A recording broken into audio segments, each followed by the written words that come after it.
You're on the air with Florenza, your podcast destination for authentic conversations with a twist. So, grab your favorite drink, get comfy, and join me on this unique literary journey. Cheers! From master of the mystery genre and best-selling author Adam Mitzner comes The Brothers Kenney, a murder mystery that pushes one family to the breaking point. Former track star Sean Kenney used to be on top of the world, but that was a very long time ago. Now, he's been estranged from his loved ones for the past 2 years until the unthinkable calls him home.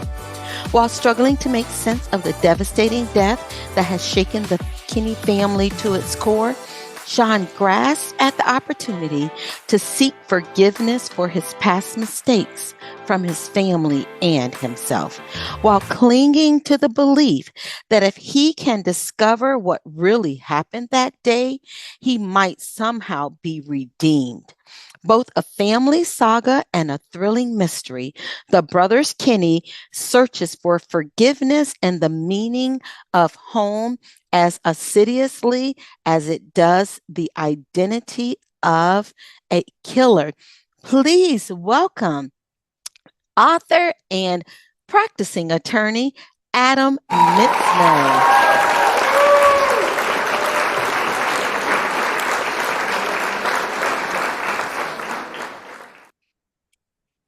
Well, thank you, Adam, so much for joining me. I am so excited about our interview today. As I was saying before we came on the air, that I am late to the Adam Mitzner fan club, and I feel like I've been cheated out of so much. So let me just say, I know how to make up for lost time.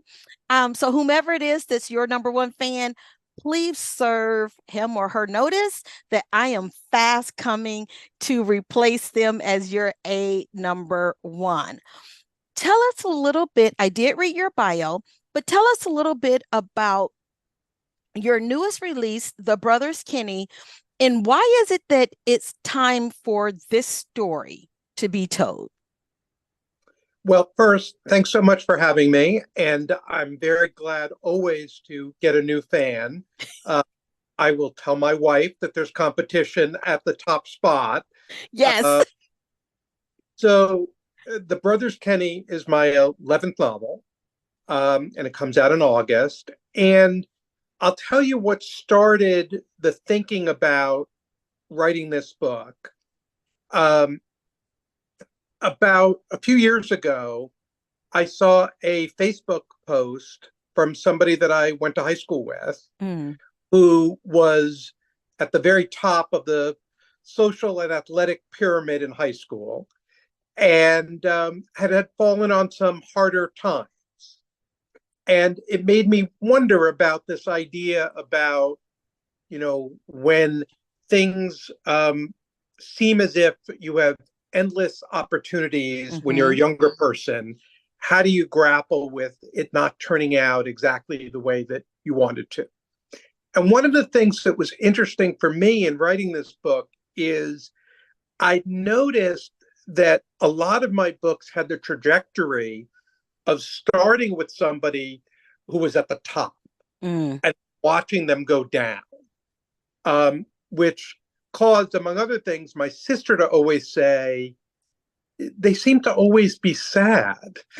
And so I thought, well, what would it be like to start with somebody who's at a lowest point and see if they can move up from there?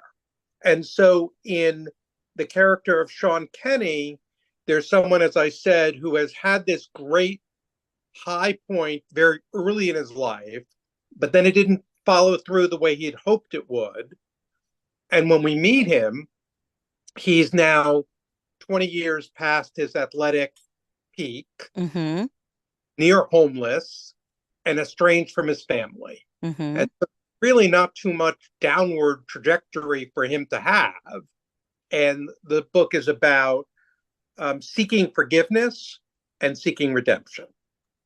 What is it that you hope the reader who may be a Sean, right? Like they started out thinking that life was going to turn into this great roller coaster ride, only to find out that, hey, it never stopped falling. What is it that you hope they walk away from reading this book?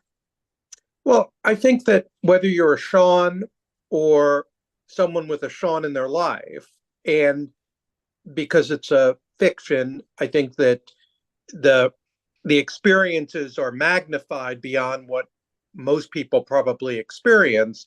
But I think as a general matter, we all, have situations where we suffer setbacks, and we all have people who from whom we want forgiveness, and we all have people in our lives who ask us for forgiveness. So I think in that way it's very universal. And through this book, and in thinking about this book and some of my other books, there's a theme about forgiveness and redemption that runs through them. And I think the message is kind of what Sean's wife says, which is you need to think about the fact that we're always changing, and Every day. therefore there's opportunity to be better. Mm-hmm. Which is not to say that you can't be angry at either the person you were before or the person asking for your forgiveness, the person they were before. Mm-hmm. But I think every day creates an opportunity to say, well, we're new people today, and maybe we should revisit the judgment we had about yesterday's self. Yeah. And think about whether there's room to say, okay, this new person might be worth the benefit of the doubt. Excellent. And that's the truest meaning of mindfulness, and is living in that moment. Now, Sean Kenney's journey, we just talked a little bit about that. He returns to East Carlisle, and his return is pivotal. Was there a motivation behind using East Carlisle as the setting? Well, so it's my hometown is East Brunswick, Okay. which is what East Carlisle is based on.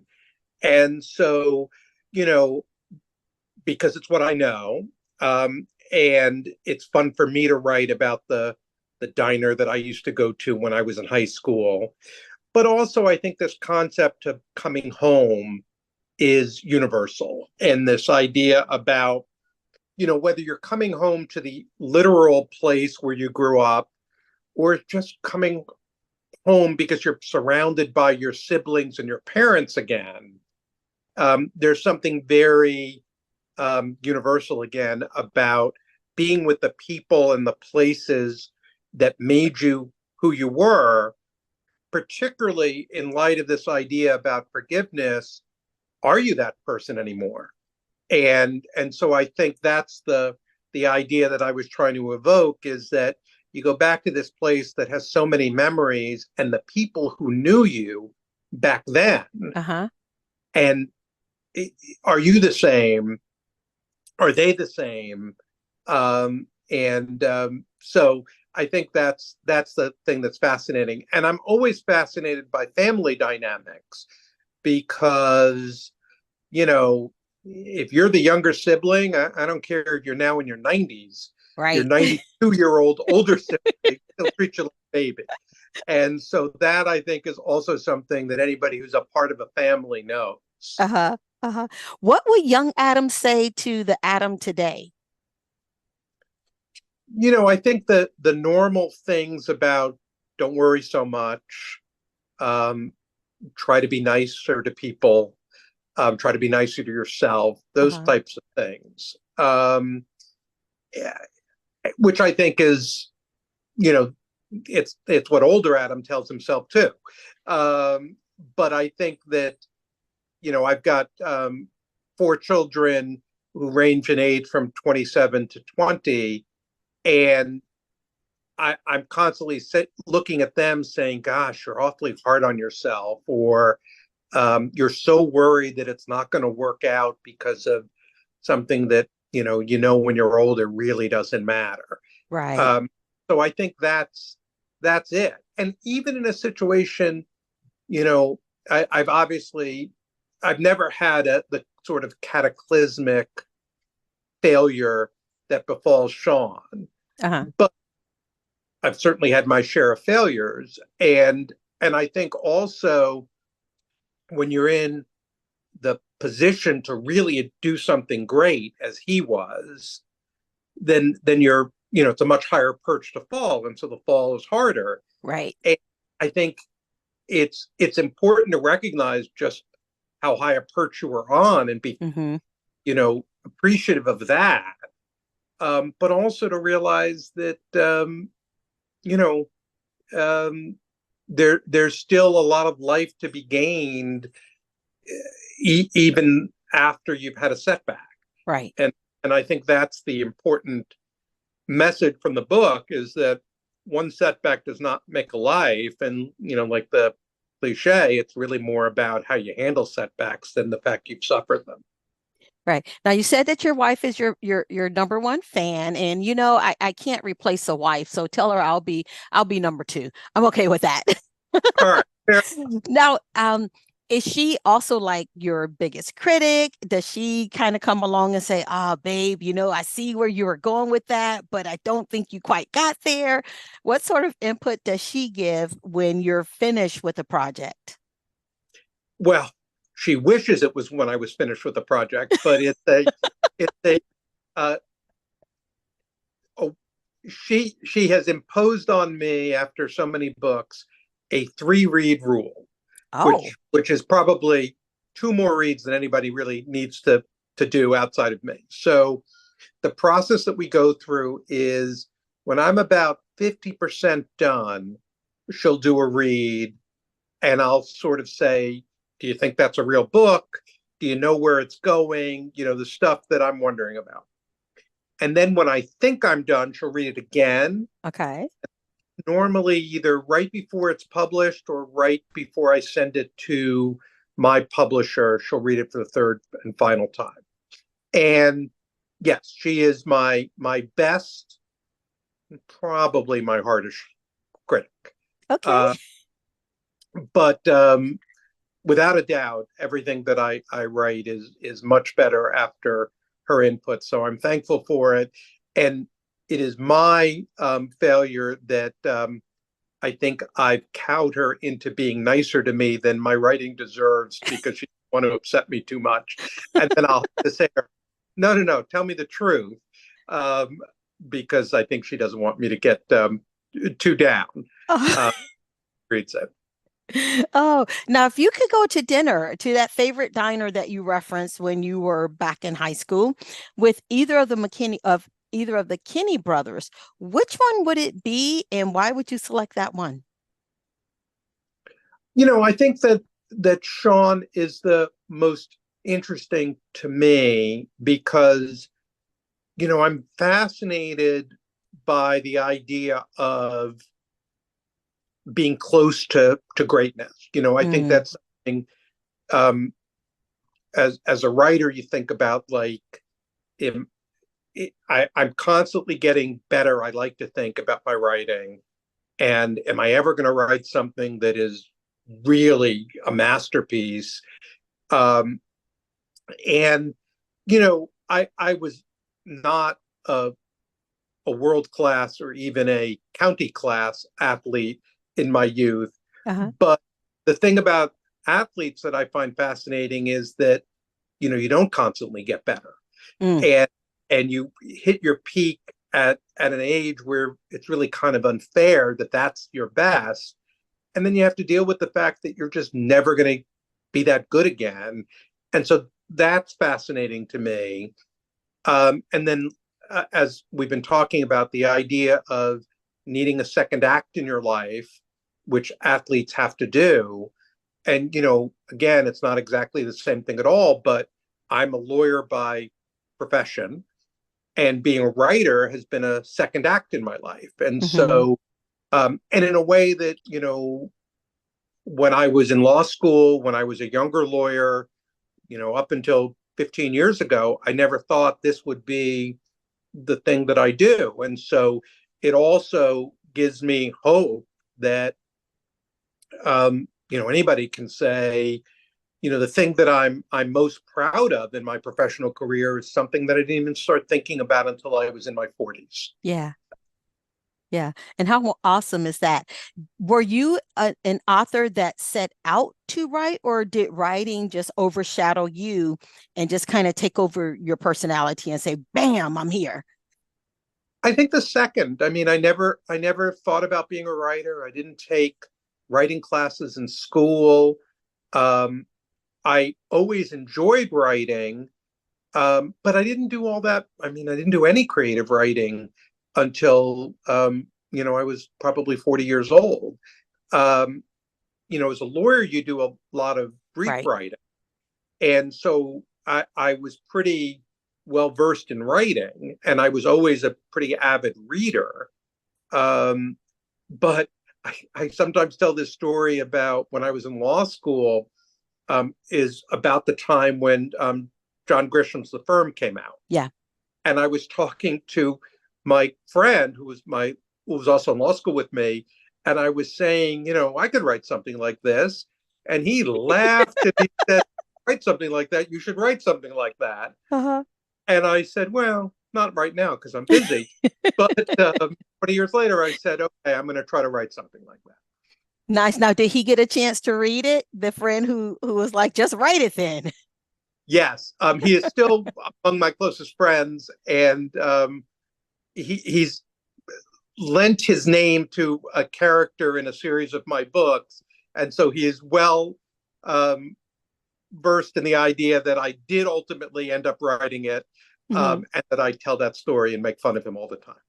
Nice. Well, I am glad that you took that leap and that you're still in the author pool. Now, what has been a particularly memorable or quirky interpretation of either of your characters or stories from a fan or a reader in particular? That's an interesting question. So I don't know if this is exactly responsive, but it's the thing that hits me first is um, in my second book is about a hip hop artist who's put on trial, and they use his lyrics as evidence against him. Mm. I remember at the time people sending me emails saying that's totally unrealistic. That would never. And And now you see that it is not that uncommon a thing yep. when um, artists are put on trial, that people look at their lyrics as if they're autobiographical. Mm-hmm. I remember at the time writing this thinking, um, is this far fetched or not? Like, wouldn't you at least try to do it? And then at the same time, nobody's putting Stephen King on trial, Yeah. his writing, and so I find that to be a place of validation because I did get quite a few emails, particularly from lawyers, Mm-hmm. and that's always important to me because I'm a lawyer. Is that the legal part in books be accurate, Mm-hmm. saying completely ridiculous that anybody would ever try to do something like introduce song lyrics as evidence. And yet that happens all the time now. It happens all the time now. Did you have that I told you so moment, or did you go, oh man, I really never saw this coming? Well, so no, I mean, both a little bit, because at the time I felt a little bit bad because I thought maybe Did I I'm wrong. do this? Maybe people won't do. But then when it actually started happening, it was years later, and so I didn't go back to those people and say, "Told you." Uh-huh. But yes, it made me think. Well, things can catch up with you, Mm-hmm. and it did make me feel like, oh, I was on the cutting edge of that. Uh-huh. And you referenced Stephen King. Stephen King may not go to jail for his writings, but let me do something and I'm surrounded by his books. His writings will come in on me. That's right. And I think that's true. When you see, again, it's not the same thing, but your Google history. Yes. My wife always jokes with me that I have better make sure that she's fine because half my Google searches are, can you poison your wife using, liquid bleach? And so, I am right there with you. I am doing some projects right now, and I just told my husband, I said, babe, can we get some bail money? Because I promise you, I am on the FBI's most wanted list. Like they are literally watching me and I can feel it with just cause. But please know, FBI agents, that it is truly for research. I promise. Is there any part of your book, not just with Brothers Kenney, that is particularly personal to you or reflects upon your own experience? I know being a lawyer, that so much has tapped into that outside of the legal side. Is there anything that kind of taps into who Adam is personally?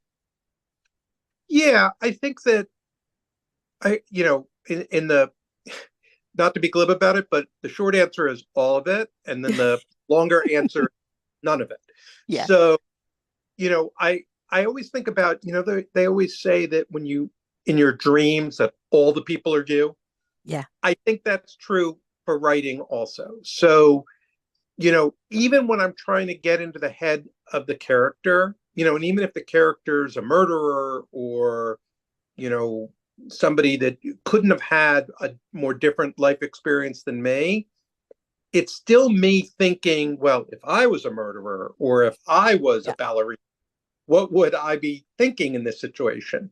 So, yeah, I think that all the characters are very personal because their relationships with their spouses or their children or their parents are the way I kind of imagine those relationships being altered to reflect their particular circumstances. Mm-hmm. Sometimes it's much more of a direct connection between my experience and that of the characters. So, and what I like is the people who know me best, I think, will sometimes say, did this really happen? And I'll say, well, yes and no, right? Like it all really happened, and then none of it happened exactly like that. Right, bits and pieces. If Brothers Kenney were to be opted for a movie, who would you like to see play your main character? I don't think about that until after the book is written, and I often do a blog, which I haven't done yet, where somebody asks me to cast the characters. Mm-hmm. And it's funny because I always think of them as real people that I know, not as actors. Yeah. And so and that's helpful for me, particularly also because I think if you're writing and you say sort of like has a Brad Pitt chiseled face, then your readers automatically just graft Brad Pitt's face onto the character, and that's a little bit of a cheat and a little bit unfair, right? It is. Yeah. So I don't know, for Sean in particular, I think it's somebody who you have to see the possibility that it was once this super handsome star, and that he's really fallen on hard times. And then through the book, I think sort of slowly gains that back. And so like you think about, somebody in his age group, he's in his 30s, who might be able to carry that off. Because I think that when you meet him, if you say, gosh, that's a movie star looking guy, then it's not the right person. Part of this. So like I think Matthew McConaughey may be a little bit older, but I think about the way he looked like in True Detective when you said, yeah, that guy's been through it.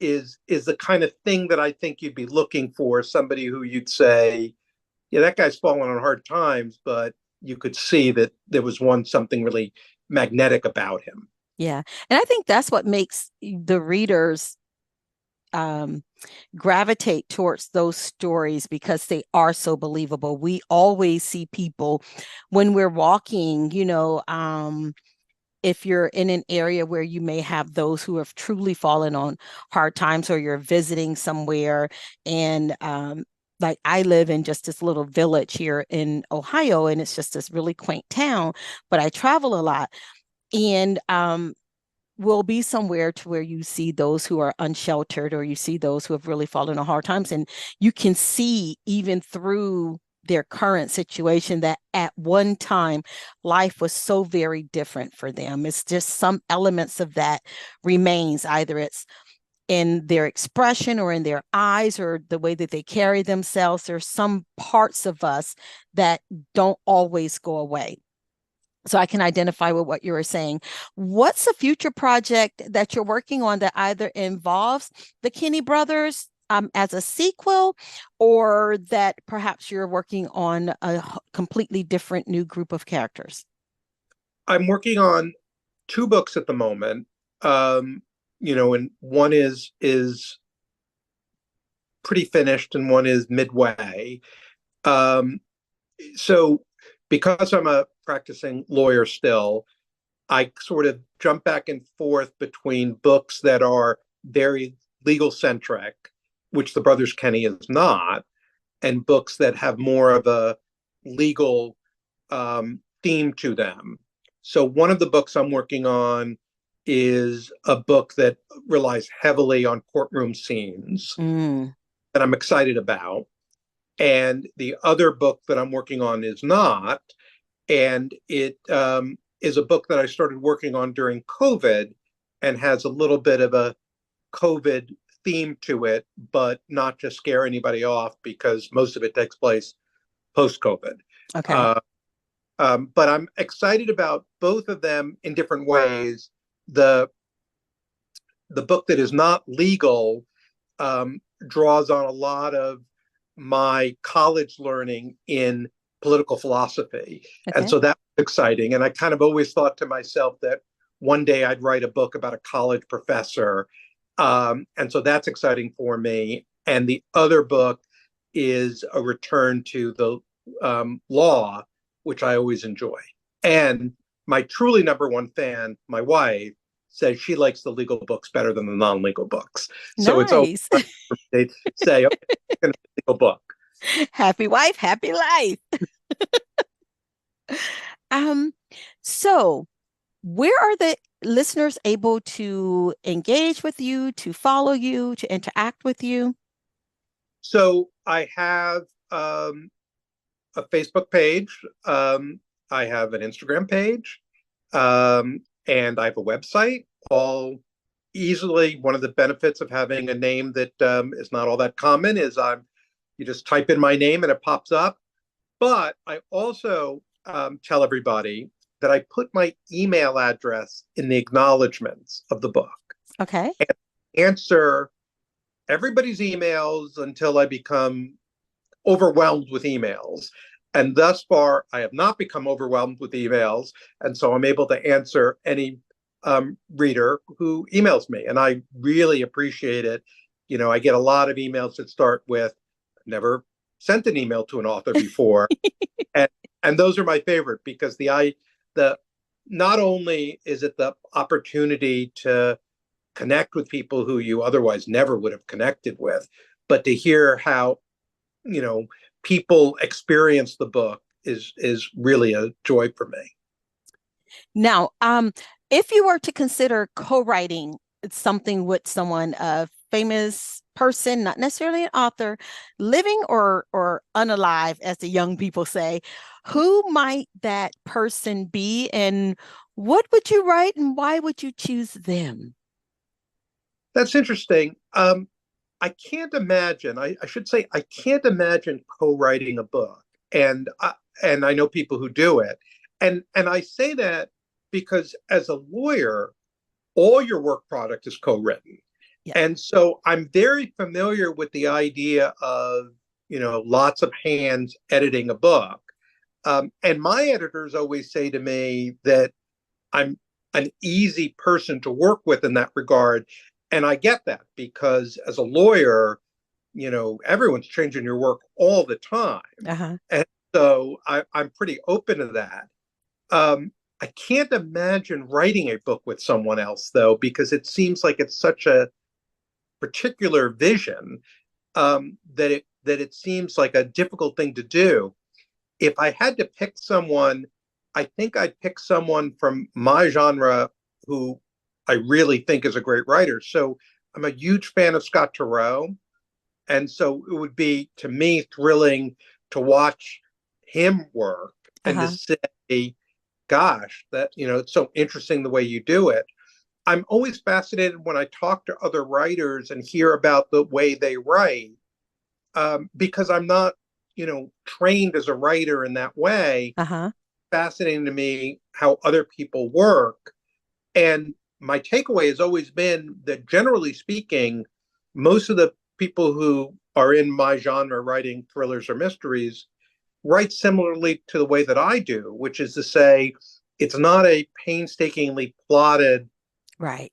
course from day one. And yet most readers think that it is. Uh-huh. Uh-huh. And But so I that's when find, you do it well, though, right? That's when it's done well.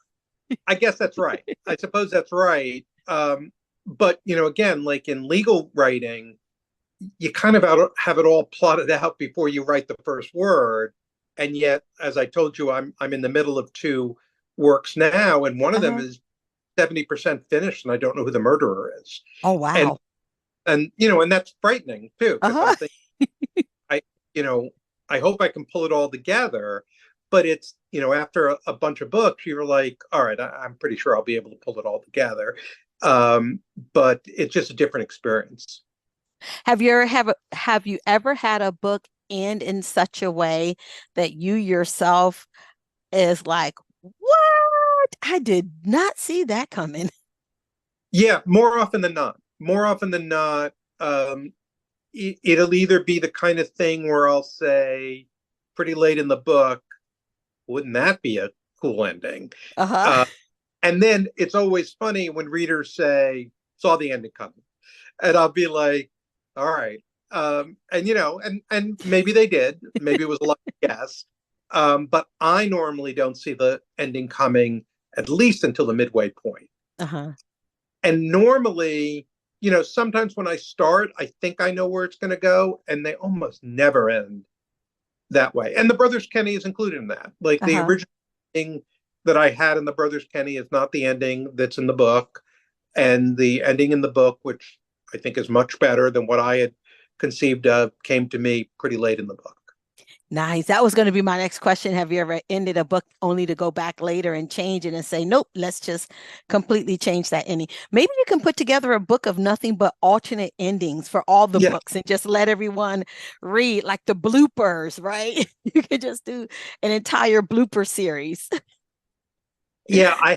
It's a running joke in my family because the titles always change from Mm-hmm. my to what the publisher selects at the end with me. And so my family, who always thinks about the book and talks about the book and reads the book under the old title, can never remember the real titles. And so I pretty quickly adapt, like, I'm calling this the Brothers Kenney. Uh-huh. But if I say to my wife, I just had an interview about the Brothers Kenney, she'll say, tell me which one that is again. And so I'll have to tell her the old title, and she'll be, oh, yeah, I like that one. Uh, Okay. Nice. Now, we come to the part of our show where I ask this or that questions just so that the listeners are able to connect with you on a different level.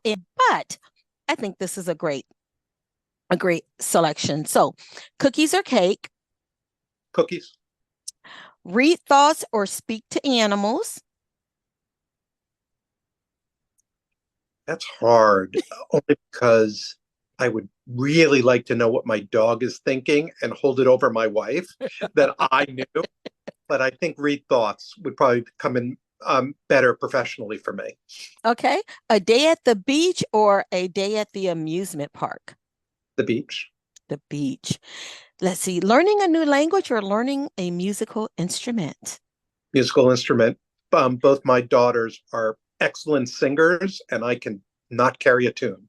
So I would Listen, love to be able to have the knowledge of a musical instrument. I am right there with you. I just my family had a karaoke night. One of my sisters owns a mall complex and there is an event space and she has karaoke. And my mother looks over at me and she says, please don't take the microphone. You and your baby sister got your dad's voice, and I would hate for you to be embarrassed. And I'm like, geez, mom, tell me what you really think.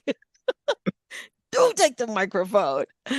Last one, watching the sunrise or stargazing?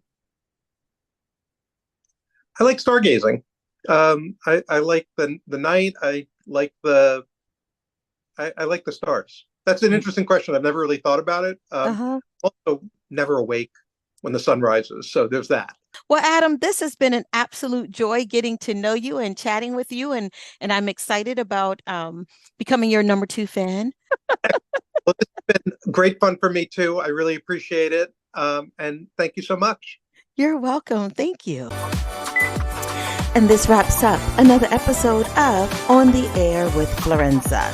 You may follow me on all social media platforms under Florenza Lee or via my website at florenza.org. Until next time, cheers.